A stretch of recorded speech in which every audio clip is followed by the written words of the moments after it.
तो चलो, तो बच्चे let's start our new chapter that is gaseous state. तो जैसे हमने जाना है कि 3 तरह की स्टेट होती हैं, इसमें से एक स्टेट है हमारी गैसियस स्टेट। मैं न्यू पेज लगा देता हूँ, एकदम आज ही आज का लेटेस्ट गैसियस स्टेट। देखिए बच्चा, गैसियस स्टेट की अगर मैं बात करूं तो क्या होता है, PV is equal to n R T. P का मतलब क्या है, प्रेशर। ये क्या लिखा है मैंने यार, इसको आइडियल गैस इक्वेशन कहते हैं। तो हम पहले ही इस इक्वेशन को जान लेते हैं, फिर हम क्या करेंगे, डिफरेंट डिफरेंट लॉज को पढ़ेंगे और उन लॉज को इस इक्वेशन के थ्रू लगाते रहेंगे और समझते रहेंगे। ये इक्वेशन इस चैप्टर में थ्रू आउट चलेगी। पी का मतलब होता है प्रेशर, वी का मतलब होता है वॉल्यूम, एन का मतलब होता है मोल्स, आर का मतलब होता है यूनिवर्सल। एक सेकेंड इसे ढंग से बना दो। यहां पर है प्रेशर। एक एक करके सारी टर्म्स पहले डिफाइन करेंगे। इसके पहले जरूरी टर्म्स, देन इसके लॉस। वॉल्यूम तो हो ही गया, इधर अब आता हूं मोल्स पे।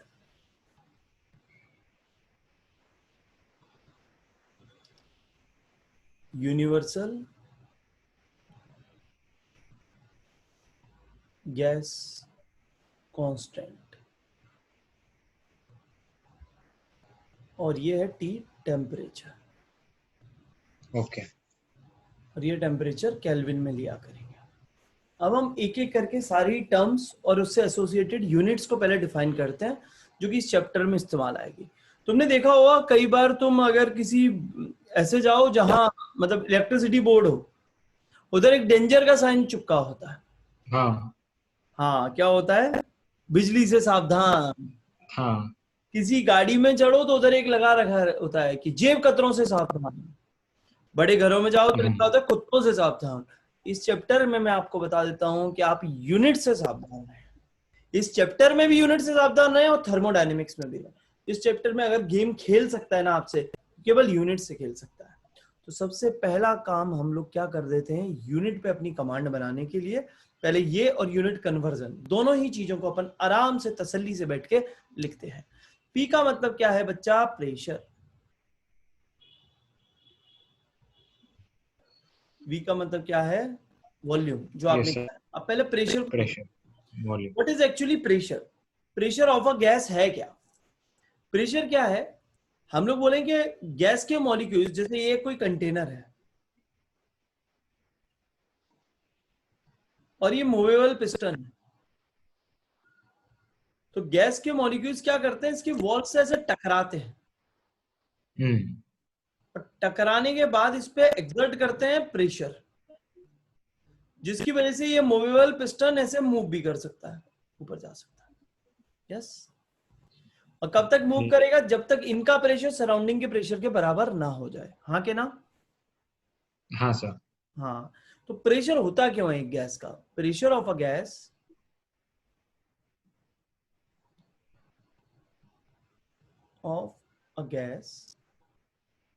is due to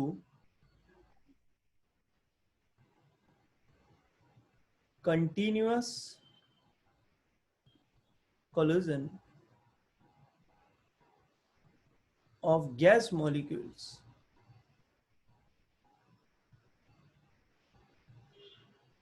with the wall of container, and with these collisions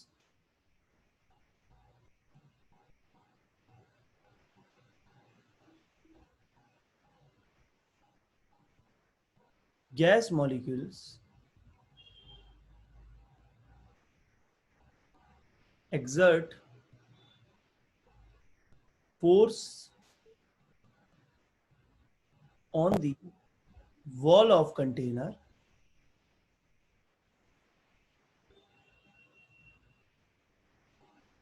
per unit area। तो भैया है क्या प्रेशर, ये जो वॉल्स से टकरा रहा है। अच्छा यहाँ पे एक और बात है, ये कोलिजन वॉल से टकराने पे, खुद में टकराने पे नहीं है। अब ये दो मॉलिक्यूल आपस में लड़ते रहेंगे, क्या फर्क पड़ेगा वॉल्स को? भाई वॉल्स को तो तब फर्क पड़ेगा जब ये जाकर वॉल से टकराएगा, पता चला ये आपस में ही लड़ रहे हैं, धड़ाधड़ टकरा रहे हैं। तो this pressure of a gas is due to collision of gas molecules with the wall of container, not with itself, with the wall of container, not with itself. खुद से टकराने से प्रेशर नहीं डिफाइन कर रहे। सिंस मैंने pressure क्या बोला, फोर्स एक्सर्ट कर रहा है पर यूनिट एरिया, तो आप जानते हो ये क्या होगा, force per unit area. Force की यूनिट क्या होती है, न्यूटन, और ये क्या होगी, मीटर स्क्वायर। हम लोग क्या बोलते थे, newton per metre square is the SI unit of pressure. और इसी चीज को एक और नाम भी बोलते हैं, बोलो क्या, पास्कल। पास्कल। ये भी क्या होता है, newton per metre square, metre square, right. हाँ के ना बच्चा? Yes sir. हाँ सर। अब क्या है, एक और बड़ी मशहूर यूनिट है जिस यूनिट का नाम होता है आपका एटीएम। तो एटीएम यही कन्वर्जन ज्यादा आते हैं, पास्कल टास्कल में कोई नहीं पूछता। पहले तो इसका बोल दूं, 1 एटीएम इज इक्वल टू होता है 1.013 इंटू 10⁵ पास्कल। एक और होता है बार, तो 1 बार इज इक्वल टू होता है 10⁵ पास्कल। तो अब तेरे को पता चल गया कि अगर मैं बात करूं तो 1 एटीएम इज इक्वल टू कितना हो जाएगा, 1.013 बार। जनरली अपन इक्वली मानते हैं, ये तो बस लिखने की चीज है ना। तो 1 बार और 1 एटीएम। अब एक और होता है 1 एटीएम इज इक्वल टू होता है 760 mm ऑफ Hg। तो आपके दिमाग में क्वेश्चन आ सकता है, अरे ये mm में कहां से आ गया भैया, है ना। ये तो पास्कल की बात कर रहा हूँ, एटीएम की बात कर रहा हूँ, ये तो लेंथ की बात कर रहे हैं सर। तो लेंथ में भी लाके दिखाऊंगा अभी थोड़ी देर में, मरकरी से लाके। एक और ऐसे हो सकता है 76 सेंटीमीटर ऑफ Hg, मैं कराऊंगा जब बैरोमीटर अभी बताऊंगा, या फिर 760 टॉर। ये तो भैया किसकी यूनिट है, हमारी प्रेशर की unit. So 760 what. Torr, torr, torr, TOR।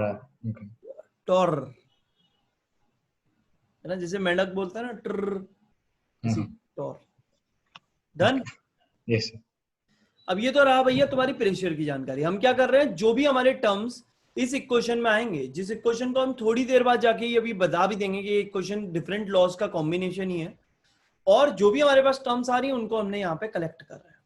अगला बंदा कौन है भाई, वॉल्यूम। ई का है, ये तो नॉर्मल सिंपल चीज है कि हम लोग क्या बोलते हैं, वॉल्यूम जितना जगह लेता है। हाँ, कितना जगह लेता है। लेकिन गैस के केस में मैं क्या बोलूंगा, free space, free space available. भाई वही तो स्पेस है, available for the movement of gas molecules. Gas molecules के मूवमेंट के लिए कितना फ्री स्पेस बच जाता है, उसको क्या कहते हैं बच्चा, वॉल्यूम कहते हैं। अब जैसे मैं तेरे को बताऊं, मान ले तू जिस रूम में बैठा हुआ है, उस रूम में कितना फ्री स्पेस तेरे लिए बचता है घूमने के लिए, क्या पूरा रूम का वॉल्यूम, या रूम का वॉल्यूम माइनस रूम में रखे सामान का वॉल्यूम? रूम का वॉल्यूम माइनस सामान, सामान का वॉल्यूम। एक और चीज तू भूल गया, तेरे खुद का वॉल्यूम भी, वो वॉल्यूम भी तो अवेलेबल है ना तेरे मूवमेंट के लिए। अच्छा अच्छा, ओके, यस। देख जैसे अगर मैं बात करूं, ये गैस का कंटेनर है,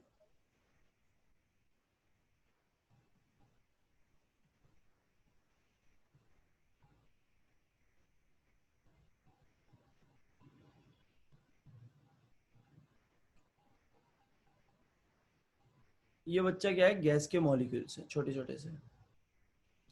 अब आप देखें यहाँ पे कितना फ्री स्पेस इसके लिए बच रहा है, ये वाला हिस्सा, राइट? तो मैं बोलूं suppose V is a volume of container,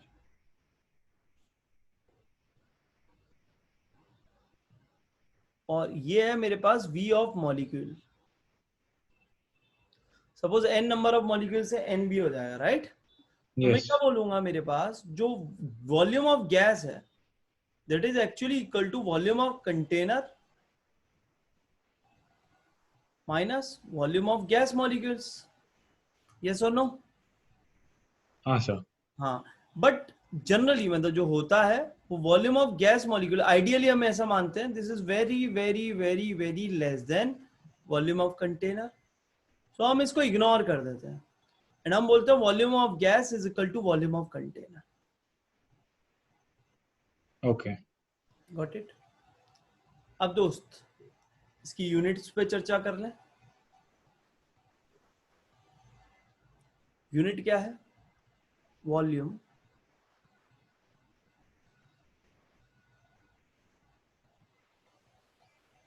metre cube yes, मतलब मीटर क्यूब ही लिख देता हूं मैं, इसकी ऐसा यूनिट है मीटर क्यूब। ये तो रही ऐसा यूनिट, बट इसमें भी कन्वर्जन बड़े इंपॉर्टेंट है। 1 metre cube is equal to होता है 1000 लीटर, इज इक्वल टू होता है 1000 डेसीमीटर क्यूब। मतलब मैं तुझे बता दूं 1 लीटर इज इक्वल टू क्या है? 1 डेसीमीटर क्यूब है। और बताऊं 1 लीटर इज इक्वल टू होता है 1000 ml भी, इज इक्वल टू होता है 1000 सीसी भी, cubic capacity is equal to होता है 1000 सेंटीमीटर क्यूब भी। इससे ये भी पता चलता है कि 1 ml is equal to 1 CC is equal to 1 centimetre cube, right? Yes sir चिंता मत कर, अभी थोड़ी देर में जैसे ये खत्म हो जाएगा यूनिट लिखना, फिर मैं तेरे से पूछूंगा ही काफी देर तक यानी यूनिट को, ताकि तेरे को पहले ये याद हो जाए। अगली ओके चीज है टेम्परेचर। लिख लिया? हाँ सर भैया बड़ा फास्ट है तू ना। अगली चीज है क्या? टेम्परेचर। जो एकदम मिल्खा सिंह है, तो मैं क्या बोलता हूँ यहाँ पे टेम्परेचर। टेम्परेचर की यूनिट क्या होती है? केल्विन, जो हम यहाँ पे यूज करते हैं। और शायद आपको पता हो 1 kelvin, kelvin is equal to 273.15 होता है वैसे तो, पर 273 ले ले, 273 प्लस डिग्री सेल्सियस जो भी है। ये रहा इसका conversion. Done? Yes temperature sir होता क्या है? वैसे तुम बोलते हो डिग्री ऑफ हॉटनेस और कोल्डनेस, बट आगे जाके इसी चैप्टर में हम डिफाइन करेंगे कि गैस के लिए टेम्परेचर होता है measure of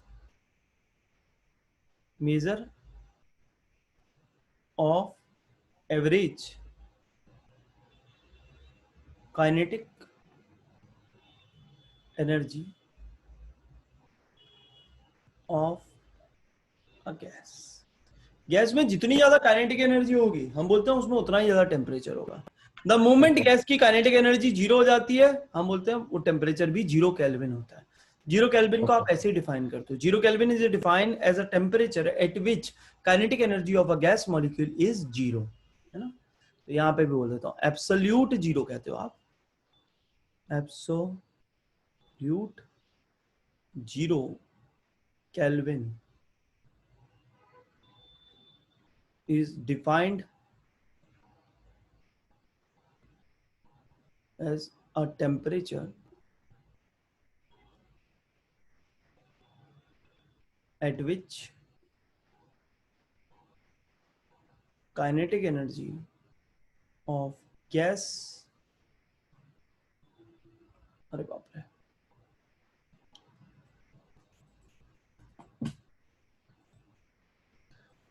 gas molecules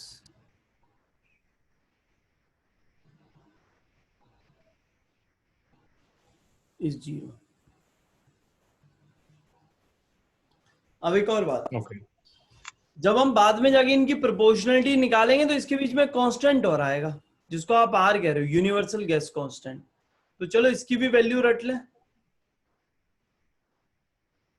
are. ये क्या है भाई? रेसिस्टेंस नहीं है, ये क्या है? गैस कांस्टेंट हाँ, यूनिवर्सल यूनिवर्सल, यूनिवर्सल का मतलब जानता है? पूरा दुनिया का। हाँ, दुनिया का गैस कांस्टेंट है, इंडिया का नहीं अकेले का। तो हमने क्या बोला, यूनिवर्सल गैस कांस्टेंट है। क्या है यूनिवर्सल गैस कांस्टेंट? अब ये जो यूनिवर्सल गैस कांस्टेंट होता है इसको क्या कहते हैं? आर कहते हैं। इसकी वैल्यू क्या होती है? 0.0821 लीटर एटमॉस्फेयर पर मोल पर केल्विन। पर यार दोस्त, 1 लीटर एटमॉस्फेयर होता है 101.3 जूल। तो अगर इसको जूल में कन्वर्ट करूं, लीटर एटमॉस्फेयर को मल्टीप्लाई करना पड़ता है। ये वैल्यू आती है 8.314 जूल पर मोल पर केल्विन। और अगर इसको कैलोरी में चेंज करूं तो देखना 1 लीटर एटमॉस्फेयर होता है 24.3 कैलोरी। इसको मल्टीप्लाई करेगा तो तेरी आर की वैल्यू आएगी 1.98 कैलोरी पर मोल पर केल्विन। कैलकुलेशन पर्पस के लिए आप ये वैल्यूज नहीं लेते हो, आप इसके बदले लेते हो 1/12 और आप इसके बदले लेते हो 25/3। जनरली हम जब तक काइनेटिक एनर्जी ना इस्तेमाल करें हम ये वाला आर लेंगे ही नहीं। हम यही आर से इस चैप्टर में ज्यादातर काम चलाएंगे 1/12 से। अब आपको एक और बात बता दूं, दो चीजों का मल्टीप्लीकेशन भी याद रखना, आर इंटू टी। जब टेम्परेचर कितना है आपका 273 केल्विन है, उस टाइम पे आर इंटू टी का जो मल्टीप्लीकेशन होता है वो होता है आपका 22.4। और जब आपका टेम्परेचर है 300 केल्विन तो जो आर इंटू टी का जो मल्टीप्लीकेशन होता है वो होता है 24.6। तो दिस इज द थिंग जो आपने देखी। ये है भाई साहब पूरी जानकारी, जिसको अभी आपने नोट कर लिया होगा। कर लिया नोट? नहीं सर, वो जो 1 LATM जो लिखा है हाँ वो 101.35 हाँ। उसका यूनिट क्या है सर? 101.35। अरे ये लिखा है ना 101.3, ये जूल है। तो मैंने क्या किया, देख इसको मल्टीप्लाई करते हैं, यूज करें कैलकुलेटर, उससे तो होगा नहीं हमसे, करें? हाँ हाँ तो देख 0.0821 मल्टीप्लाइड बाई 101.3, देख आ गया 8.31। देख ले कैलकुलेटर। सर, लेकिन ये क्या किसका वैल्यू है ये? आर का जब यूनिट जूल बन गई। ओ अच्छा अच्छा, तो 1 LATM का value is 101.3 joule. Yes yes yes, हो गया। बस एक मिनट सर। तो आप इसको नोट करें जल्दी से, इसका एक बढ़िया सा रट्टा मारें। मैं वीडियो को थोड़ी देर के लिए पॉज कर दूंगा, उसके बाद तुमसे दे दनादन पहले तो पूछेंगे इसकी वैल्यू को, उसके बाद ही हम आगे बढ़ पाएंगे, वरना दोस्त हम आगे ना बढ़ पाएंगे। Okay sir.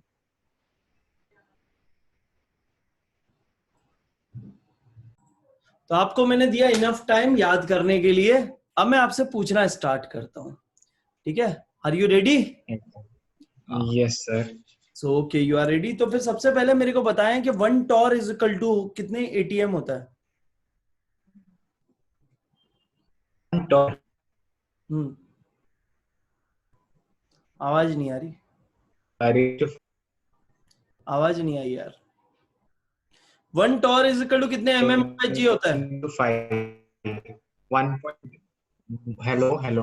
1 torr is equal to 1.013 to 10⁵ है ना? एटीएम टॉर का। हाँ। अबे क्या कर रहा है तू, दोबारा याद कर, एक बार दोबारा देख उसे। ऐसा यूनिट ऑफ प्रेशर, चश्मे नहीं रखने अभी? अच्छा। ऐसा यूनिट ऑफ प्रेशर, ऐसा ही। आंखें बंद रहेंगी, ऐसा unit of pressure. Pascal pascal और newton per metre square. 1 ATM is equal to कितने pascal? 5 10⁵ 1.013 into 10⁵. 1 bar is equal to कितने pascal? 1 bar equals to 10⁵ pascal. 1 ATM is equal to कितने bar? 1.013 into 10⁵. 1 mm of Hg is equal to कितने centimetre of Hg? 1 mm of Hg equals to 0.1 centimeter of Hg. 1 centimetre of Hg is equal to कितने mm of Hg? 10. 1 centimetre of Hg is equal to कितने torr? 1 centimeter of Hg equals to 1 torr. 1 No, torr? 0.1 torr. 1 centimetre of Hg is equal to कितने torr? 0.1 torr. 1 torr is equal to कितने mm of Hg? 1 torr equals to 1 mm of Hg. 1 mm of Hg, very good. तो pressure का तो तेरे को याद हुआ, अब तेरे को वॉल्यूम का चांस देता हूँ, वॉल्यूम का फटाफट से देख ले, फिर वॉल्यूम के पूछूंगा। 1 metre cube is equal to कितने decimetre cube? 1000. 1 metre cube is equal to कितने centimetre cube? 1 meter cube equals to 1000 into 1000 to the power 6. 1 decimetre cube is equal to कितने centimetre cube? 1000. 1 centimetre cube is equal to कितने metre cube? To the 10 to the power minus 6. Kelvin बता, 1 kelvin is equal to कितने degree Celsius? 273 plus 273 degree Celsius. 1 क्या बोले हम? मैंने क्या question पूछा था तेरे से? 1 केल्विन कितना डिग्री सेल्सियस है? तूने गलत बोला ना बच्चा, 1 डिग्री सेल्सियस होगा भाई। 0 डिग्री सेल्सियस कितना होता है? 273 केल्विन। 273 केल्विन। तो 1 डिग्री सेल्सियस कितना होगा? 274 होगा। वो ऐसे ही मैंने घुमा दिया था। अब मुझे ये बता कि दोस्त आर की वैल्यू जब यूनिट है लीटर एटमॉस्फेयर पर मोल पर केल्विन। पर मोल पर केल्विन। हाँ बोल। किसका सर? जूल आर का? आर आर आर ऐसा कोई आर नहीं जिसका मतलब ऐसा कोई तार नहीं जिसका कोई आर नहीं। 0.8021 0.0821 या फिर आप क्या बोल सकते हो इसको कैलकुलेशन पर्पस के लिए 1/12 जब यूनिट हो जूल पर मोल पर केल्विन तो 22/3 8.02 8.02 यस 8.314। अच्छा 8.314 बट आप क्या यूज करोगे 25/3 25/3 जब यूनिट हो कैलोरी पर मोल पर केल्विन पर कैलोरी पर मोल पर केल्विन 24.3 2 कैलोरी पर मोल पर केल्विन। वैसे 1.98 होता है बट कैलकुलेशन के लिए क्या यूज करता है 2 यूज करता है। 1 मिनट और देख ले फिर मैं तुझसे रिवाइज करवाता हूं और हम लोग आगे बढ़ते हैं। वापस बोल दोस्त, जब आर की यूनिट है जूल पर मोल पर केल्विन तो 8.314 या फिर कैलकुलेशन पर्पस के लिए बोल 25/3 जब यूनिट है कैलोरी पर मोल पर केल्विन तो 2 जब यूनिट है लीटर पर मोल पर लीटर एटमॉस्फेयर पर मोल पर केल्विन तो 0.0821 या फिर कैलकुलेशन के लिए 1/12 आरटी की वैल्यू याद रखना जब टेम्परेचर हो 273 तो कितनी होती है 273 में 22.4 और जब हो आपके पास कितना 27 तो कितनी होती है 27 की 300 27 जब डिग्री सेल्सियस होगा तो टेम्परेचर कितना होगा 300 ओके 300 डिग्री 300 so उस टाइम 24.6 बस ये वैल्यू अगर हमें याद रही तो हमारा सफर रहेगा आसान। आए अब गैस लॉज पढ़ते हैं। पहला लॉ जो है उसका नाम है हमारे पास अलग अलग लॉज होंगे तो पहला लॉ होगा बॉयल्स लॉ।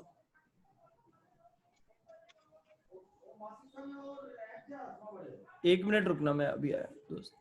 पहला लॉ है बॉयल्स लॉ। तो बॉयल्स लॉ को इसी नाम से याद रखते हैं कि चीजें बॉयल हो रही होती है। तो देखिए ये जो लॉ है बॉयल्स लॉ इसको हम कैसे याद रखते हैं कि जैसे कोई चीज बॉयल हो रही हो। देख हर लॉ में एक कोडवर्ड छुपा देगा क्योंकि बाद में जाके जब क्वेश्चन आएगा तो तुझसे ऐसे कोई नहीं बोलेगा बॉयल्स लॉ के हिसाब से न्यूमेरिकल सॉल्व कर। न्यूमेरिकल तो पीवी = एनआरटी से ही हो जाते हैं बट तू तो ऐसा बॉयल्स लॉ को ये पहचानना कि इसमें क्या क्या कांस्टेंट होता है वो बड़ा जरूरी है। तो तेरे काम आएगी बार बार पीवी = एनआरटी इक्वेशन। हालांकि हम लॉ भी समझेंगे कि इन्होंने क्या दिया था बट हम जानबूझकर देखना चाह रहे हैं कि पीवी = एनआरटी से बॉयल्स लॉ का एसोसिएशन कैसा है। आप जरा गौर से देखिए कि हम लोग क्या बोलते हैं, चीजें बॉयल हो रही थी। तो चीजें बॉयल कब होती हैं, जब क्या होता है भैया, टेम्परेचर कांस्टेंट होता है, पता है ना? हाँ, यस। हाँ, तो मैंने कर दिया टेम्परेचर कांस्टेंट, मोल्स कांस्टेंट कर दिए, और आर तो है ही कांस्टेंट, तो उस टर्म पे क्या हो जाएगा, PV is equal to constant, हाँ के ना? हाँ सर। हाँ, तो मैं क्या बोलता हूं, एट कांस्टेंट, अब तेरे को पूरी चीज समझाऊंगा, चिंता मत कर। At constant temperature and moles of a gas, pressure is pressure of a gas is inversely proportional to, या फिर ऐसे लिख देता हूं, एक second, PV is equal to constant भी कर सकता हूं, at constant temperature and moles of a gas, PV is equal to constant. इसका मल्टीप्लीकेशन कांस्टेंट हो सकता है, या pressure is inversely proportional to volume हो सकता है। तो प्रैक्टिकली भी देख सकता है। मुझे बता एक बात, क्या प्रेशर को बढ़ाने के क्या तरीके हैं? तू टेम्परेचर बढ़ा दे गैस का, प्रेशर हाँ, ऑटोमेटिकली बढ़ने लग जाएगा, है ना? Yes sir. और यार वॉल्यूम भी तो बढ़ता है, हाँ, टेम्परेचर बढ़ाएगा वो एक्सपेंड भी हो जाएगा। लेकिन अब तू टेम्परेचर कांस्टेंट कर दे। दूसरी एक और चीज होती है, मोल्स। मान ले तू ऐसे करके, ये पिस्टन सिस्टम है, तूने बोला मैं टेम्परेचर कांस्टेंट रख रहा हूं, पर तू ऐसे भीड़ बढ़ाता जा रहा है, लोगों को बढ़ा रहा है, तो अब ज्यादा लोग बढ़ाएगा तो इसको एक्सपेंड होना पड़ेगा, राइट? यस। अपने मोल्स भी कांस्टेंट कर दिया, आर तो है ही कांस्टेंट। तो अब अगर तू प्रेशर को बढ़ाएगा गैस के ऊपर, तो उसका वॉल्यूम डिक्रीज होगा, हाँ, और अगर ऊपर से प्रेशर को कम कर देगा, तो गैस के मॉलिक्यूल जो अंदर से प्रेशर दे रहे थे वो उसको एक्सपेंड इंक्रीज करके, होएगा, एक्सपेंड। यस। तो आपने देखा प्रेशर और वॉल्यूम की उल्टी कहानी चलती है अगर टेम्परेचर क्या रहे, कांस्टेंट। कांस्टेंट। इसको बोलते हैं बॉयल्स लॉ। अभी इसके हम ग्राफ भी सीखेंगे, बाकी सारी इसकी नॉलेज सीखेंगे। तो पहले तो हमने बोला कि बॉयल्स लॉ है क्या, राइट बच्चा? Yes sir. ठीक है, तो बॉयल्स लॉ की बात हुई। ऐसी एक और लॉ है जिसका नाम हम याद रखते हैं, चार्ल्स लॉ। पहले बस कांस्टेंट कांस्टेंट चीजें देख रहे हैं, लॉग्स को देख रहे हैं, फिर इसके ग्राफ पे अच्छे से क्वेश्चन करेंगे। अगला लॉ क्या है, चार्ल्स। ये क्या है, इसको याद रखते हैं। चार्ल्स शोवराज नाम का एक चोर था। वो चोर क्या है, गवर्नमेंट पे बहुत भारी प्रेशर बना के रखता, चाहे वो इंडिया की हो चाहे चाइना की हो। चाइना के लिए तो अच्छा ही था, हमारे लिए प्रेशर बनाता, लेकिन वो इंडिया पे भी बनाता था। तो ये क्या करता था, प्रेशर बहुत बनाता। तो इसके नाम से याद रखना, प्रेशर क्या है, कांस्टेंट। राइट? तो अगर भैया प्रेशर कांस्टेंट है, तो अब देखना, मैं इक्वेशन लिखूं, PV is equal to NRT, moles constant, R constant, pressure constant, volume directly proportional to temperature. सीधी बात है, तो टेम्परेचर बढ़ा, एक बैलून को लेके जा और छत पर डाल दे, जब बुरी तरह से धूप होगी ना, बैलून फट भी जाएगा तेरा। उसी बैलून को लाके डीप फ्रीज में डाल दे, वॉल्यूम कम हो जाएगा तेरा, राइट? ओके। तो ये जनरल ऑब्जर्वेशन थी जो इन्होंने की, और इन्होंने बोला volume is directly proportional to the temperature but at constant pressure. भैया ऐसा मत करना, एक्सटर्नल प्रेशर को वेरी कर रहे हो तो उससे तो वॉल्यूम भी चेंज हो जाएगा, हाँ, ठीक है? तो तुम मॉनिटर नहीं कर पाओगे कि वो टेम्परेचर की वजह से हुआ। किसी भी चीज को मॉनिटर करने के लिए यही चीज जरूरी होती है कि आप बाकी टर्म्स को क्या रखो, कांस्टेंट। तब ओके, आप देख यस। पाते हो कि क्या है। जैसे मैंने तेरे को तब बताया था वाला थ्रेशोल्ड एनर्जी के टाइम पे, हाँ, हाँ, है ना? मैंने तेरे को रिलेशन बताया था, तूने बोला था ग्राफ यहां से क्यों नहीं हुआ। मैंने बोला तू अपने घर वालों को जाके बोल, कि तू बोलेगा कि तुमने मेरे लिए किया ही क्या है, आज मेरे पास गाड़ी है, बंगला है, सब कुछ है। क्यों है? क्योंकि मैंने खुद ने मेहनत की। तो अब घर वाले उस कंडीशन को लाके ऐसे करते हैं कि जब तू तैयारी कर रहा था उस टाइम पे तेरे को सड़क पे छोड़ दें, अब तू ला पाएगा गाड़ी बंगला? नहीं। तू बोले कि मेरी मेहनत से हुआ, तो तेरी मेहनत भैया उनके इफेक्ट भी था। जब उनका इफेक्ट नलीफाई किया ना, तब पता चला कि तेरी मेहनत कितना रंग लाती है। क्लियर है ना? यस। तो खैर, ऐसे ही इसने volume is directly proportional to temperature बोला, बट ये क्या बोलता है, एट चार्ल्स लॉ क्या स्टेट करता है, at constant pressure and moles of gas,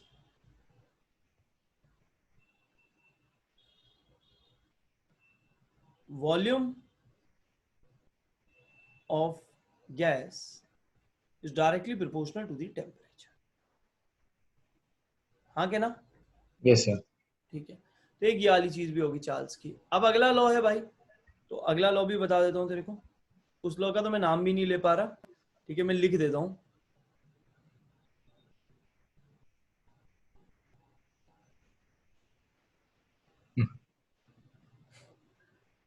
इनका नाम है ल्यूसेक्स लॉ, है ना। अब Okay. यार ऐसे नाम का भी क्या फायदा, ऐसे अपन स्टूडेंट्स को ले ना पाए, है ना। तो ऐसा नाम तो मत रखो कम से कम, तो ऐसे नाम के लोग तो कम से कम कांस्टेंट रखो, काम भली हो लेकिन नाम तो भैया ऐसे कांस्टेंट ही रहना चाहिए। बाकी आप ऐसे समझ सकते हो ये नाम बहुत बड़ा है ना, कोई भी ऑफेंडेड ना हो जाए, तो ये नाम बहुत बड़ा है और इतना बड़ा नाम हमें लेने में मतलब दिक्कत होती है, तो ऐसे लोग कैसे रहे, कांस्टेंट रहे तो अच्छा है। हाँ. ठीक है, तो वॉल्यूम क्या किया इनका, कांस्टेंट कर दिया, घटाओ मत तो बढ़ाओ भी मत ज्यादा। तो पीवी इज इक्वल टू क्या होता है, एन आर टी। आप एन को काट दें, आर को काट दें और वॉल्यूम को काट दें, तो प्रेशर किसके प्रोपोर्शनल बोला, Temperature. यस। बड़ा आसान है, यही तो तेरे को बताया था, टेम्परेचर बढ़ाएगा मॉलिक्यूल्स की एनर्जी बढ़ेगी, वो ज्यादा तेजी से स्ट्राइक करेंगे और एकदम से कर देंगे, और यही तो होता है। बैलून क्यों फट जाता है, तू टेम्परेचर बढ़ाता था, Yes, sir. है ना। और तूने क्या बोला था कि ऐसा कुछ किया तूने, सोच, ये तेरा एक सिलेंडर है, रिजिड कंटेनर एकदम बंद, ये तेरे घर में एक सिलेंडर पड़ा हुआ था जिसमें गैस भरी हुई थी, तो तू क्या साइंस सीखने के तेरे को प्रैक्टिस का बड़ा शौक होता है, तो इधर तो गैस भरी हुई थी, तू लेके गया इस सिलेंडर को और तूने बोला सिलेंडर से तो आग सब लोग जलाते हैं, इसकी गैस को लेके मैं उल्टा करूंगा, मैं सिलेंडर में आग जलाऊंगा। तो तूने इसमें आग जलाना स्टार्ट किया, तूने कहा वॉल्यूम तो कांस्टेंट होगा क्या, गर्म होगा ज्यादा से ज्यादा, गर्म होता गया होता गया होता गया होता गया, एक दिन तक तू बैठ के उसमें गर्म करता रहा और उसके साइड में यहाँ पे बैठा रहा, इधर ये रहा तू, इंतजार की घड़ियां गिनते हुए, है ना, कि कब कुछ नया देखने को मिलेगा।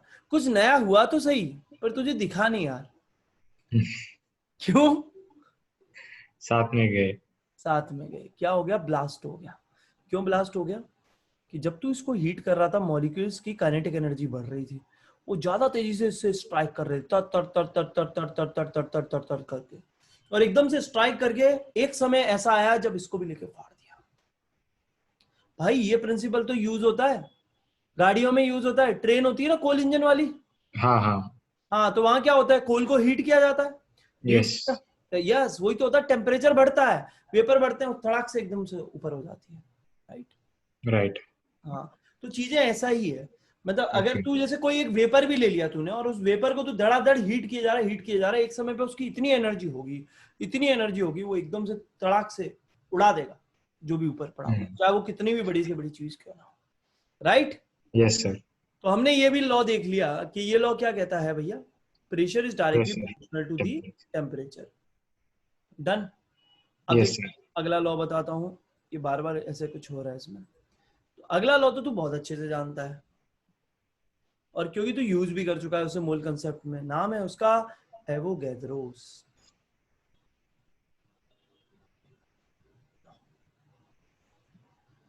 ये लॉ क्या कहता है, बड़ा आसान, पीवी एनआरटी। अब क्या करो आप, देखो आपने प्रेशर को, एक बात बता मुझे, मैं वॉल्यूम को बढ़ाने की बात कर रहा हूँ गैस के को, एक तो ऐसे बढ़ सकता है कि मैं प्रेशर को कम कर दूं तो ये एक्सपेंड हो जाएगा, राइट। एक कैसे हो सकता है, मैं टेम्परेचर को चेंज करूं तो ये हाँ. एक्सपेंड हो जाएगा। अब मैं क्या करूं, इन दोनों पे लगाम लगा दूं कि दोनों में से भाई साहब एक भी चीज नहीं होगी। अब मैं क्या करता हूँ, पहले इतने मॉलिक्यूल थे यहाँ, दिख रहे थे, और बढ़ दिए. हाँ, अब मैं नए आदमी लेके आ गया हूँ घर में, ये नए आदमी आ गए, अब क्या होगा, और नए आगे तो एक्सपेंड करेंगे, राइट। Expand. Yes, yes. हाँ, तो ये जो पिस्टन है ये ऊपर मूव करने लग जाएगी। तो तूने देखा जैसे जैसे, लेकिन ऐसा कब हो रहा है, जब हमारा क्या है, प्रेशर कांस्टेंट है और क्या है, टेम्परेचर कांस्टेंट है। तो तूने Okay. क्या देखा, at constant temperature and pressure, And pressure. Volume of a gas is directly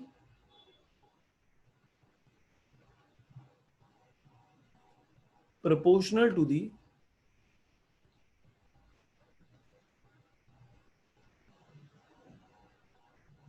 the moles of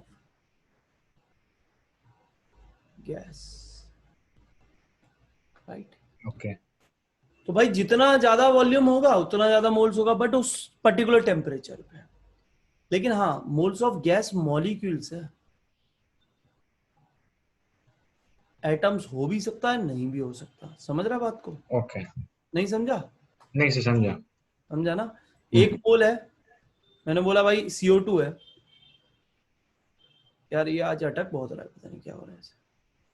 तो मैं क्या बोलता हूँ, जैसे ये है, आप खुद देखिए कि मैंने बोला कि यार CO2 है, इसका वॉल्यूम है 1 या 22.4 लीटर, और O2 है, इसका भी वॉल्यूम 22.4 लीटर है।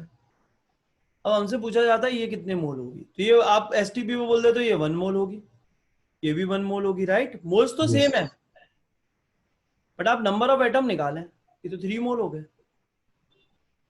ये कितने हो गए? 2 मोल हो गए। 2 मोल।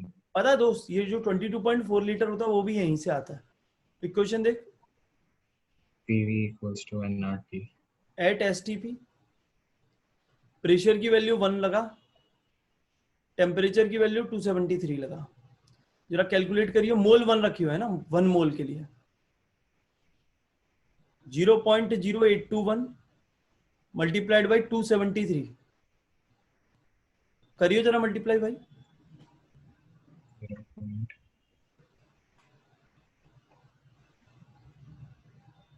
0.0821 multiplied by 273, 22.4.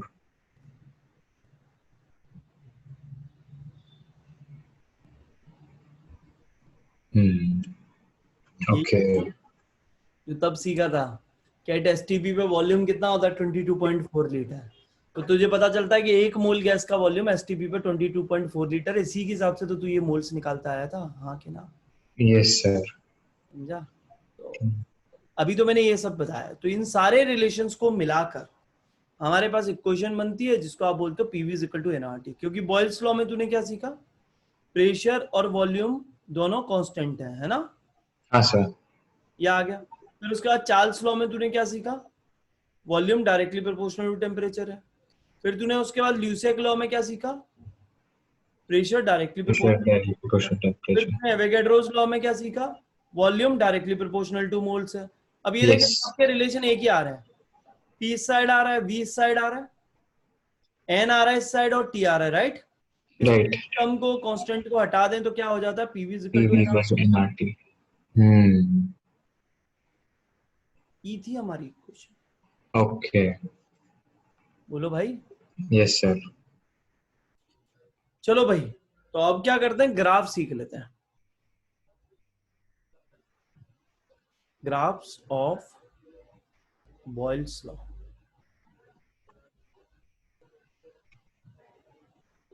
क्या दोस्त, तुझे ये पता है ना, स्ट्रेट लाइन की इक्वेशन तो पता ही होगी तुझे, yes sir. y is equal to mx, या फिर y is equal to mx plus c, right?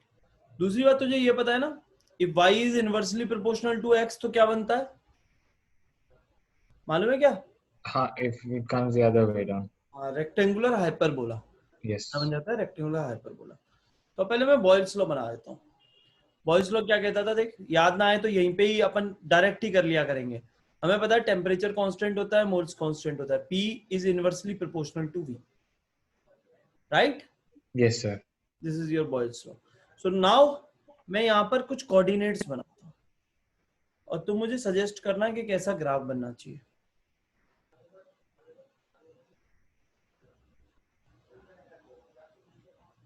ठीक है, और भी कोऑर्डिनेट दे रहा हूँ, पहले तो ग्राफ बनाने के देखेंगे हम लोग। और ले लें PYV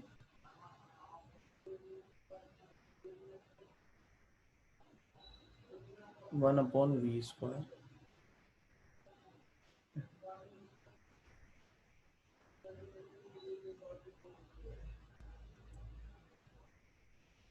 log V, है ना दोस्त?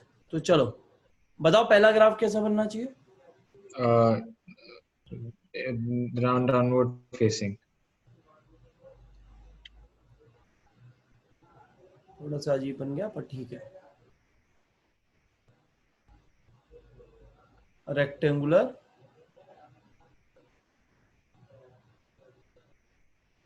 हाइपर बोला, क्या बोला? हाइपरबोला। अब ये वाला ग्राफ कैसा बनेगा दोस्त? मैं यही स्ट्रेट तो बोल लाइन। सकता हूँ, इस कांस्टेंट को अगर हटा दूं तो यहाँ पे कोई के कांस्टेंट आ जाएगा। ये आर नहीं है, आर तो सबका समेशन बनता है, कोई हाँ, कांस्टेंट आ गया, ऐसा ग्राफ बन सकता है। तुझे कैसा दिखता है ये? स्ट्रेट लाइन ना। यस, हो सकता है। हम्म। Yes sir. अब मैं बोलूं, तूने देखा P is inversely proportional to V है, राइट? ये ग्राफ यस। होता है। ये कैसा बन सकता है? This side gets, oh, this side also is multiplied. So this should be also the same as PV, na? या you will divide this by V and And divide this by also V, right. It will be same यार, Yes, sir. 1 upon V square, right? Now what about this?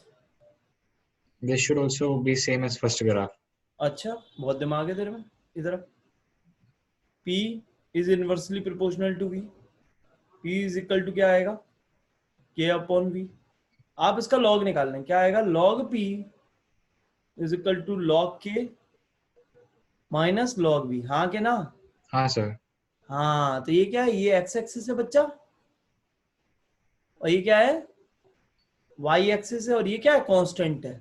Yes और no? जब Oh, जब so, इस x axis की value 0 थी तब भी P की कोई वैल्यू थी कांस्टेंट के बराबर? हाँ, तो it should be a downward facing only, no? Yes, downward facing only, just because अब जैसे जैसे एक्स एक्सिस बढ़ता जाएगा ये वैल्यू कम होती जाएगी, Hmm. Right? This will be So done. it will be a straight line. या straight line with a negative slope, Okay. Right? हुआ ये। अब मैं तुझसे दूसरा क्वेश्चन पूछता हूँ, तो पहले तो एक मैं बताना ही पड़ेगा, उसके बाद ही तेरे पे आएगा। जैसे यही मैंने ग्राफ बनाया था,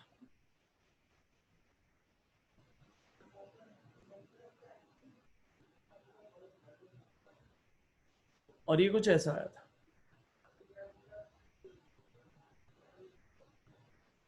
अब मैं यहाँ पे 3 बना दूं ऐसे। दीज आर द ग्राफ्स जो मैंने अलग अलग टेम्परेचर पे कैलकुलेट किए हैं। Suppose this is T1, this is T2 and this is T3। Now somebody will ask कि भैया अगर मैंने, मतलब मेरा कौन सा टेम्परेचर बड़ा है, कौन सा टेम्परेचर छोटा है, तो हाउ आई विल कंपेयर? अब मेरे काम में आती है PV is equal to nRT question. वो कैसे? आप कोई भी एक पैरामीटर कांस्टेंट करते हैं, पहले मैं इससे बताऊंगा, इसका दूसरा भी पैरामीटर ले लूंगा। सपोज मैं एक सीधी लाइन खींच दूं, इस पर्टिकुलर लाइन पे, ये थोड़ी सी टेढ़ी होगी, मानेगा नहीं, तो इसे मैं सीधी खींच देता हूं। हाँ, अब होगी सीधी। इस पर्टिकुलर पॉइंट पे आप देखोगे प्रेशर की वैल्यू हर एक बंदे के लिए सेम है कि नहीं? Yes. हाँ, हर बंदे के लिए बॉस प्रेशर की वैल्यू सेम ही है इस जगह, राइट? बट वॉल्यूम की वैल्यू डिफरेंट है। हाँ।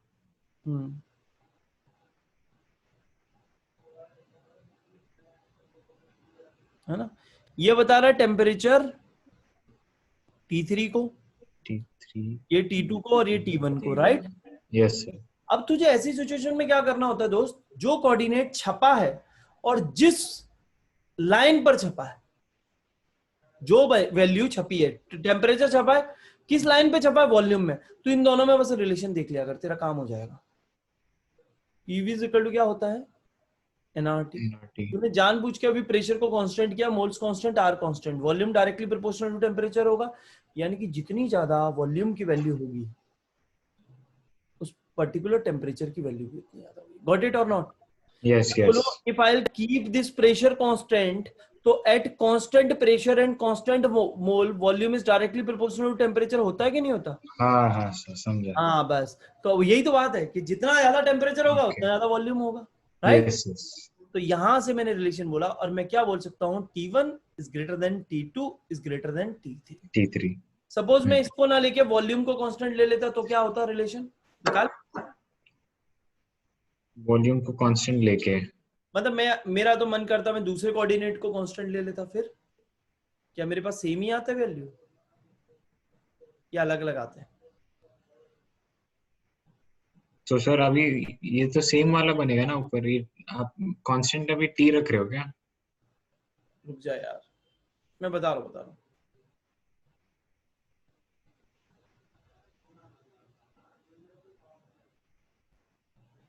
T1, T2 और T3, राइट? Yes. अब मैं क्या करता हूँ, वॉल्यूम को कांस्टेंट कर दिया। Okay. इस पर्टिकुलर पॉइंट पे मैंने वॉल्यूम तो कांस्टेंट किया है दोस्त, ये मैंने हाँ, पॉइंट अच्छा बना ऐसे। दिया। अब तू देख ले यहाँ पे, ये T1 बताता है, ये T2 बताता है, और ये सेम। T3 बताता है। सेम ही आएगा। अब तुझे क्या देखना, प्रेशर और टेम्परेचर का रिलेशन देखना है। Now you will see PV is equal to nRT. You keep this volume also constant. The volume is pressure is directly proportional to temperature. So more will be the value of pressure on this particular coordinate. More will be of that temperature which defines this pressure. Yes, sir, understood. हाँ sir. So if you understood now, I'll give you one more graph. This one.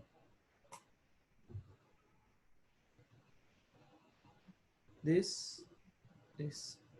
Suppose this is T1, this is T2 and this is T3. Please try यार, एक बार try करो. Okay, sir. So what is the answer? बोलो. T1 is greater than T2 is greater than T3. Okay. आपने कौन सा coordinate constant रखा? Sir मैंने actually PV equals to nRT में P equals to nRT upon V लिया. अरे कुछ तो कांस्टेंट किया होगा, तभी तो ये बनाया होगा. चल मैं इसको कांस्टेंट करता हूँ, यही ज्यादा टफ है. Right. Now this line correspond to T3, T2 और T1, राइट? राइट. अब यू नो यार, अगर मैं प्रेशर को कांस्टेंट कर लूं, वॉल्यूम मोल्स RT, ये प्रेशर हो गया constant. Volume is directly proportional to temperature, तो इसको ऐसा भी तो लिखा जा सकता 1/1/V. ठीक है, हाँ के ना? हाँ भाई लिख सकते हैं ना, V ऊपर yes, क्या मतलब यही है. तो 1/V तो यार इनवर्सली प्रोपोर्शनल है ना. तो more is the value of 1/V, less is the value of T. more is the value of 1 upon V, less is the value of T. हाँ, हाँ तो yes यहाँ yes. पे V की वैल्यू ज्यादा है, देख. तो यहाँ T तक है का ना. वैल्यू कम है. यस, यहाँ पे V की वैल्यू ज्यादा है, तो T की वैल्यू इसके लिए क्या होगी, कम होगी. तो हम क्या बोलेंगे, T1 is greater than T2 is greater than T3. Okay. तेरा आंसर सही आया, कोई दिक्कत नहीं है. चल अगर आंसर सही आया तो इसका भी निकाल के दिखा. यहाँ पे भी 2 लाइन बना दी, फिर और भी ऐसे ग्राफ दे दूंगा. T1, T2 और T3. यहाँ से थोड़ा सफाई कर देता हूँ ताकि इधर मैं एक्सप्लेन कर सकूँ पूरी चीजें.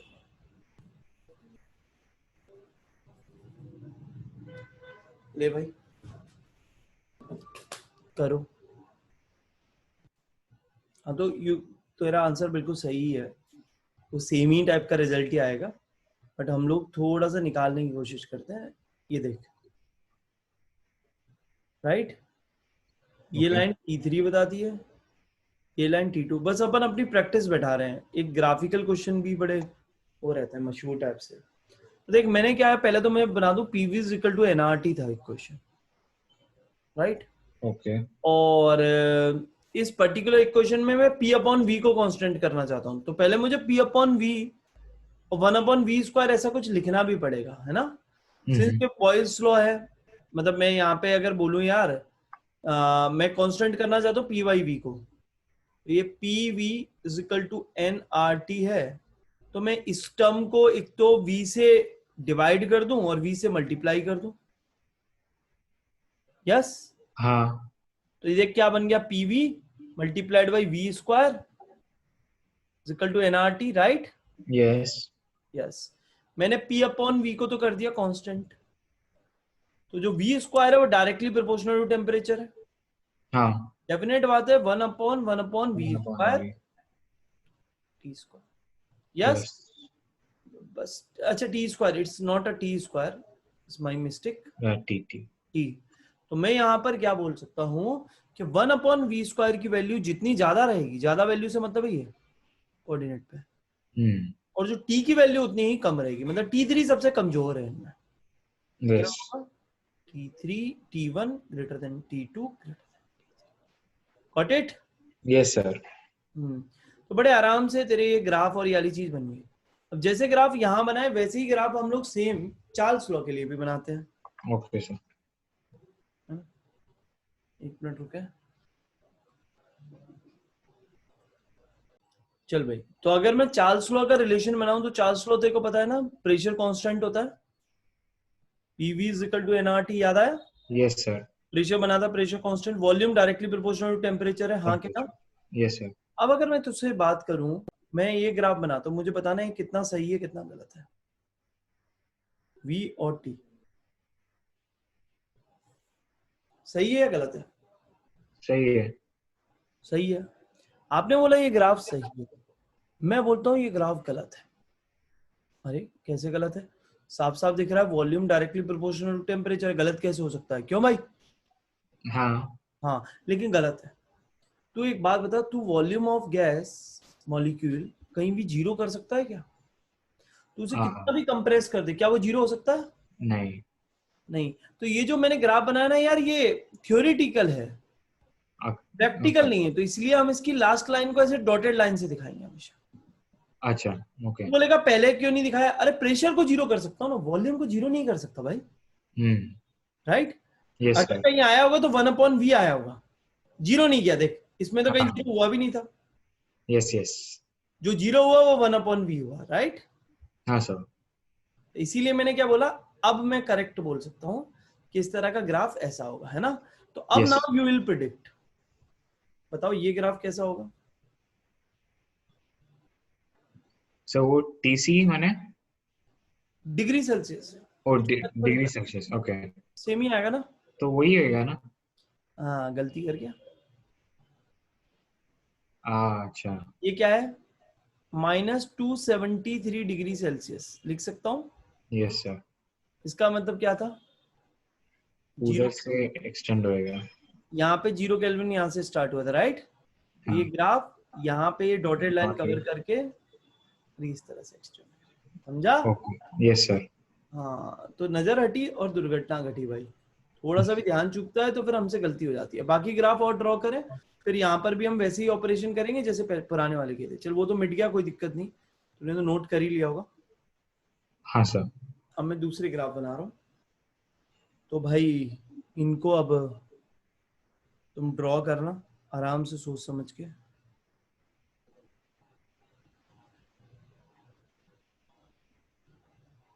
LNV LNT,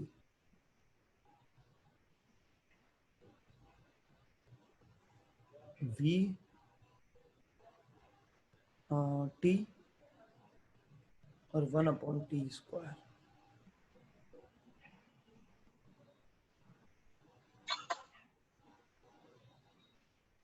और एक और कर देते हैं,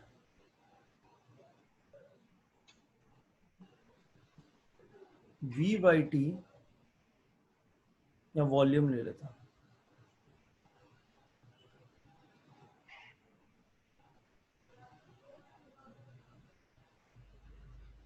राइट? और कर देते हैं VT वर्सेस T²। बनाए बच्चों ग्राफ सारे बना, और मेरे को भेज व्हाट्सएप पे। तो जो फर्स्ट ग्राफ है वहीं थोड़ा सा एरर है, समझाता हूँ कैसे, ये देख लेते हैं। V is directly proportional to temperature, है ना? हाँ सर। उसको हटाया तो V is equal to KT, कोई कांस्टेंट तो आएगा। हाँ। उसको ln कर दिया, तो ln V is equal to क्या होगा? एन के प्लस एन टी। ये गड़बड़ थी ना, कांस्टेंट को आपने लिया ही नहीं। राइट? समझे? हाँ सर। भाई बाकी फिर मल्टीप्लिकेशन में तो चल जाता, पर यहाँ तो सम हो जाता ना लॉग में। अब मैं क्या हाँ बोलता सर हूँ, बट ये मेरा x एक्सिस है, ये y एक्सिस है, और ये क्या हाँ है? कांस्टेंट है कोई c। तो जब x एक्सिस की सी। वैल्यू 0 थी तब भी ये था, एंड देन इसके बाद ऐसे प्रोसीड कर जाएगा। यस?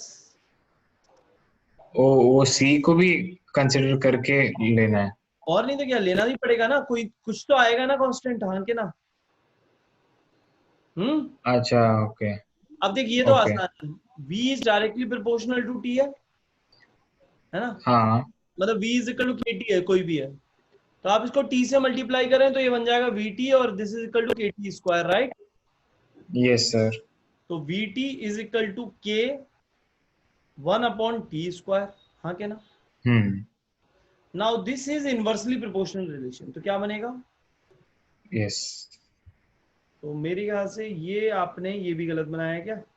ये भी गलत बनाया। हाँ ये भी सर। तो फर्स्ट वाले में थोड़ा स्टार्टिंग में गैप नहीं छोड़ना? अरे तो छोड़ा ना, यही तो है क्या? नहीं माने वो टी के उधर थोड़ा। अच्छा, ln1 की वैल्यू कितनी होती है?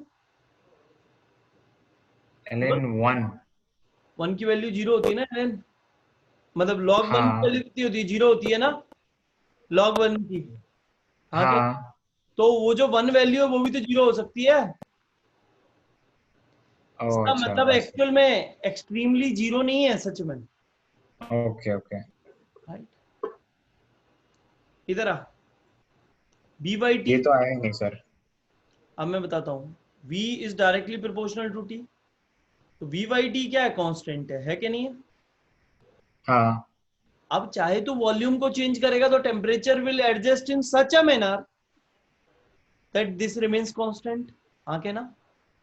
यस। मैं प्रेशर इधर गलत बना गया, this was my mistake, this was temperature, है ना?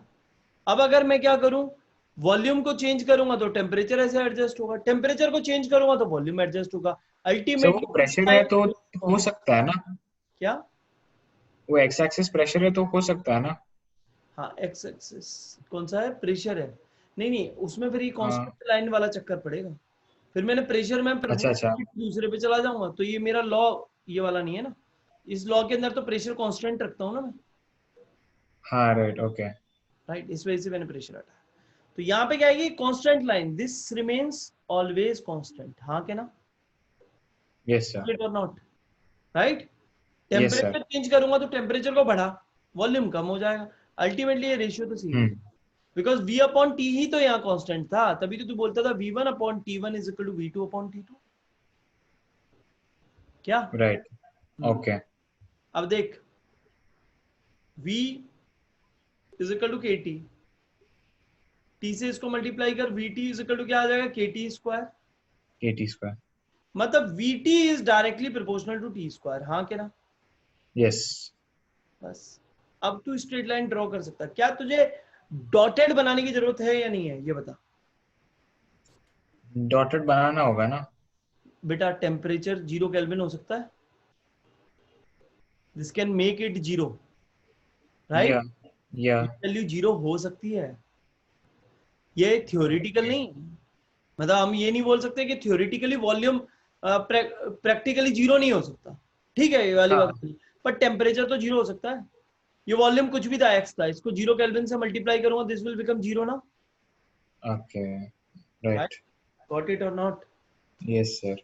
या इफ यू गॉट इट ना, तो मैं क्या करता हूँ, एक कोई इक्वेशन चुनता हूँ और उस इक्वेशन के लिए तेरे से P1 और सर P, मैं बस इसका इनका बस फोटोज लेके रखता हूँ। I will note this down. अरे नहीं फोटो क्या, तू एक बार नोट ही कर ले इसको, मैंने देख भाई स्क्रॉल कर दिया इसको, तू अब नोट कर सकता है। कहाँ से नोट करना है? यहाँ से, ऐसा, हाँ सर। ऐसे नोट करना है, हाँ सर ऐसे ही चलेगा। कर। अब अगेन हम वही चीज पे रिज्यूम करते हैं कि कौन बड़ा होगा कौन छोटा होगा, तो 2-3 ऐसे ग्राफ पकड़ लेता हूँ, तो ये वी बाई टी और वी का ले लेता हूँ,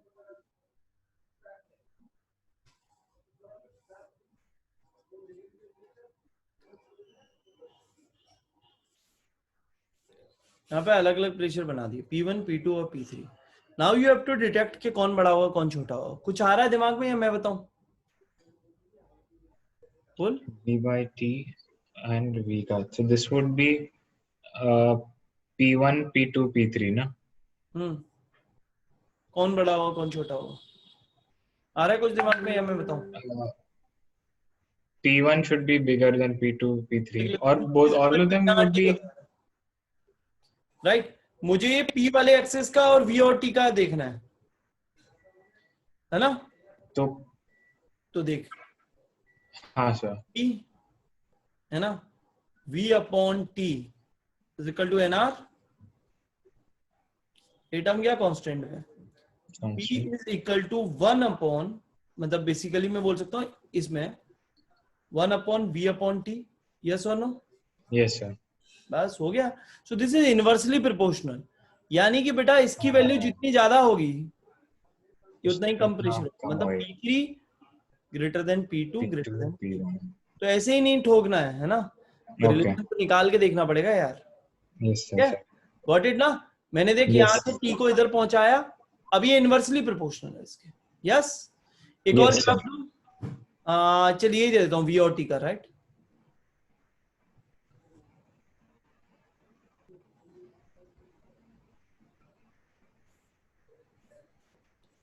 तो यहाँ पे डॉटेड लाइन बनाते हैं, है ना. अब ये तो आज पता नहीं कुछ दिक्कत ही हो रही है वन नोट में, जो भी कर रहा हूँ वो बाद में आके खत्म कर देता. तू तो करना स्टार्ट कर. VT,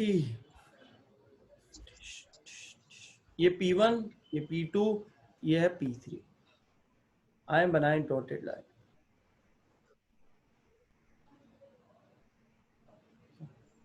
चलिए इसको आप सॉल्व कीजिए, बताइए कि कौन सा बड़ा होगा कौन सा छोटा होगा.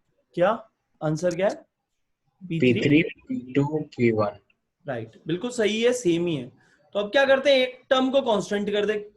अब मैं वॉल्यूम और प्रेशर के बीच में देखूंगा, है ना बच्चा. ओके. तो P1 को सिग्निफाई करता है, ये P2 को और ये P3 को. तो आप देख लें कि PV इज इक्वल टू होता है nRT. टेम्परेचर कांस्टेंट कर दिया, एनआर कांस्टेंट. वो प्रेशर और वॉल्यूम तो inversely proportional. More is the value of pressure, less will be the value of volume, या फिर मोर is the value of volume, less will be the pressure. इसका मतलब pressure यहाँ पे तो थोड़ा सा है, छोटू, है ना, और यहाँ प्रेशर क्या है, बहुत ज्यादा है. तो मतलब छोटे प्रेशर के लिए, मतलब छोटे वॉल्यूम के लिए प्रेशर क्या होगा, ज्यादा, राइट. तो again P3 is greater than P2 is greater than P1. देखो समझ में तो आ रहा है ना. Yes sir. हाँ ना है तो बता देना. अब मैं क्या करता हूँ, एक तेरे को होमवर्क क्वेश्चन ही दे देता हूँ. देखो सारे ग्राफ बनाने और उनके भी ऐसे कंपैरिजन करके आना, ठीक है. तो आज का बस ग्राफिकल सेशन ही है अपना, तो ग्राफ बनाना सीखा. चलिए अब हमारे कौन है, ल्यूसैक भैया.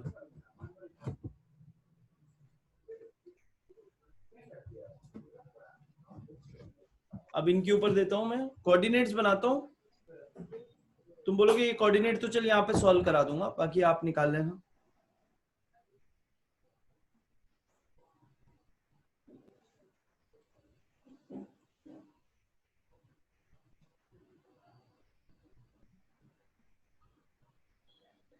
ठीक है, चलो यही दो निकालो, फिर उसके बाद देखेंगे. समझ पा रहा है ना, इसमें क्या होगा, वॉल्यूम कांस्टेंट होगा. Yes sir. तो ये टर्म उड़ी, ये टर्म उड़ी. P इज इक्वल टू, मतलब P is directly proportional to T आएगा, राइट. तो मैं ये भी बोल सकता हूँ P अपॉन T तो है कांस्टेंट. अब चाहे तू प्रेशर बढ़ा या टेम्परेचर कर, ये वैल्यू तो कांस्टेंट ही रहनी, राइट. इसका ग्राफ कैसा आएगा, स्ट्रेट, सीधा लाइन. और यहाँ पे अगर मैं बात करूं तो ऐसा तो कोई ग्राफ है नहीं, तो इसको T से मल्टीप्लाई करना पड़ेगा, इसको भी T से. तो this will become PT is directly proportional to T square, right. Yes. So again a straight line. और यहाँ पे डॉट लाइन बनाने की कोई जरूरत नहीं है. Pressure can be 0. हाँ के ना. Yes sir. अब कोई बंदा ये कहते कि चलो कंपेयर करो, ये V1 है, ये V2 है, ये V3 है, तो कौन ज्यादा होगा कौन कम होगा, तो कैसे कंपेयर करें. आपको वॉल्यूम का रिलेशन P और T से देखना है. हाँ, तो it's inversely related, so nRT, right. Yes. आप क्या करें, T को नीचे लेके चले जाएं, तो P upon T into V is equal to NR constant हो गया, है ना. तो P upon T is inversely proportional to the volume. हाँ के ना. Yes sir. तो more is the value of P upon T, ज्यादा वैल्यू तो यहाँ है, तो उसके करस्पॉन्डिंग जो वॉल्यूम होगा वो भी कम होगा. तो V3 is greater than V2. Got it और नॉट. Yes sir. ठीक है. Yes sir. एक शीट वैसे मैं आज दे सकता हूं, जिस शीट को तुम सॉल्व करना, ज्यादा लेकिन क्वेश्चन नहीं, कम ही है. इधर बात करूं, यहां पर भी P1 और P2 है, चल दो ही कंपेयर कर लेते हैं. बता, 1 अपॉन T स्क्वायर को कांस्टेंट मार दिया. हाँ, तो it would be it would be the same as P1 and then P2, no? तू तो रट ले बेटा, तू रट ले, है ना, तू रट ले, तू रट के ही दे रहा है आंसर, मैं देख रहा हूँ वो सेम है, वो तूने रट लिया है तो तू वही आंसर दे रहा है, राइट? है ना? नहीं सर, इस बार नहीं था। पीटी और इससे एक्स कोऑर्डिनेट पे कौन था मेरा? T square, right? T square. बताइए जरा P3, P2 और P1 क्या आंसर आएगा? P3, P2 and P1.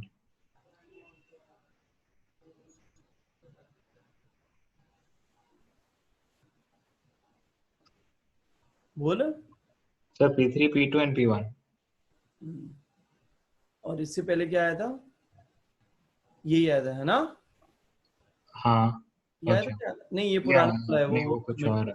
हाँ वो मिट गया, अब मेरे को भी चेक करना पड़ेगा। ये इधर आया, मुझे अब किसके बीच में देखना है? प्रेशर और पीटी के बीच में ग्राफ, है ना? Yes sir. मैंने कुछ मिस्टेक की है क्या? आई थिंक दिस इज नहीं, इट्स V1, V2, V3 वही। हाँ, और तुमने आंसर भी दे दिया, वेरी गुड। बेटा तुम रट रहे हो और कुछ नहीं कर रहे हो। दोबारा देखना इस वीडियो को चाहे तो, और वापस से समझना कुछ क्वेश्चन से, है ना? और नहीं हो तो मुझे बता दिया कर। तो वॉल्यूम और पीटी के बीच में देखना है, पीवी इज इक्वल टू होता है एनआरटी। अब तू खुद देख ले यार, इसको टी से मल्टीप्लाई कर देता हूँ, PT into V is equal to NR T square, right? मैंने क्या किया, टी स्क्वायर को तो कर दिया कांस्टेंट, एनआर भी कांस्टेंट, तो PT is inversely proportional to V हो गया। हाँ यस। अगर ऐसा होगा तो ये V3 है, पीटी की वैल्यू जब कम तो ये ज्यादा होगा, तो V3 greater than V2 greater then V1। हाँ के ना? Yes sir. Right, yes. तो भैया एक टास्क देता हूं तुमको, ये सारे कोऑर्डिनेट्स के ग्राफ बनाना और ऐसे ही आप कंपेयर करके आना। मैं दे रहा हूं ग्राफ P वर्सेस T इन केल्विन, और बना देता हूं। अब वो ऐसे ही बड़ा सा दिख रहा है, P हाँ versus T in degree Celsius, ठीक है? इन दोनों ग्राफ को बनाना और इनको कंपेयर भी करना, ये रहा आपका टास्क। ठीक लिया? ओके। वैसे मैं देखो इधर भी हेल्प कर सकता हूँ, कर दूं? नहीं सर, मैं करता हूँ ना। हाँ, pressure directly proportional to temperature होगा। पहला ग्राफ तो डायरेक्ट स्ट्रेट लाइन आ जाएगा जब टेम्परेचर केल्विन में है, राइट? यस। लेकिन जो दूसरा ग्राफ होगा वो सेल्सियस में है, पीछे से जाएगा, इस तरह से। और यहाँ पे 3 V1, V2 और V3, राइट? Yes sir. तो अब तेरे को निकालना है तो तू कोई भी एक पैरामीटर कांस्टेंट मार दे। ये मार दिया टेम्परेचर, वॉल्यूम ऑफ प्रेशर का इनवर्सली प्रोपोर्शनल होता है, again V3 greater than V2 greater than. Hope you got it भैया। Yes sir. है ना? चलो बहुत बढ़िया। अब मेरे ख्याल से तुमको